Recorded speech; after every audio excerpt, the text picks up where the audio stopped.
بریاره احمد داود اغلو دج پست خو بردت وکو ریبرکی پارتیا دادو گشه پیدانا دا سالادار و سروک وزیر ترکیه. اف بریاره لدمکتت پشتی چند هفتیان جنا کوکیان دگل سروک کومار و زیدبونا دا سالاداریا تا کسی یا رجب طیب اردوگان. لی داود اغلو دبیجتن بریار بو قایم کرنا یک ریزیا اکپیه. Önümüzdeki olağanüstü kongrede Di kongrê awarte bihê damın planîna xwe berbijêr bikim. Divê partiya me kongreyî bi yek rêzî û yekgirtî girê bide. û ev divê nebe mijara mişt û miryê ji ber ku çarenivîsa partiyê ne bitine çarenivîsa AKP ye, belkî ew çarenivîsa Tirkiya û Herêmê ye. Rêberên Yeketiya Ewropa Daud Oğlu wekû kesayeteka liberal dibînin.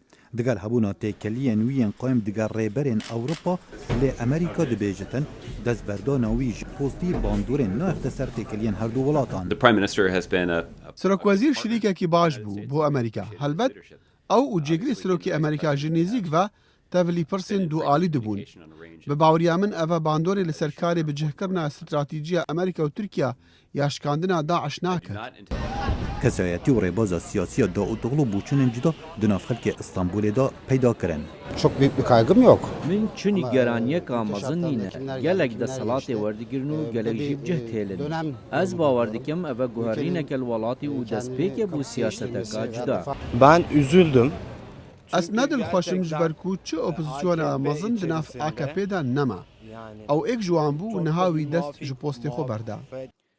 Biryara Partiya Dad û Geşepêdana Tirkiya Kongre awirtel li 22 vê mehê pêk bînet. Bu destnîşankirina rêberekê dî bo AKP û bo postê Serokvezîrê welatî. Ku we heye kesek bêt, piter piştevaniya Serokê Tirkiya Recep Tayyip Erdogan bit bo guherîna destûrî û sîstemê serokatiya û desthilatdariyeka berfireh ya serokî.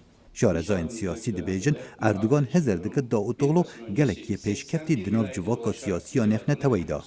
However, Erdogan most presumably به هر آلیه که و اردوغان حاضر دکه تکلیین داوطلو دیگر یکیتی اروپا و امریکا گفن لسر برجواندین وی و داوطلو دخوازه بیجه از کسی دویه مل ترکیه جبر وی چنده اردوغانی او ناچار کر جدرس کار خواه برده و او پیامکی اردوغان لترکیه کسی دویه تنیه آلوزیان ریبراتیا ترکیه هفدمن دیگر روشکا سیاسی و اولهیان آرام.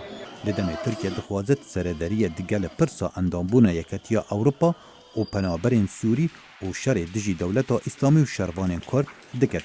خالد فتاح، دنگ امریکا.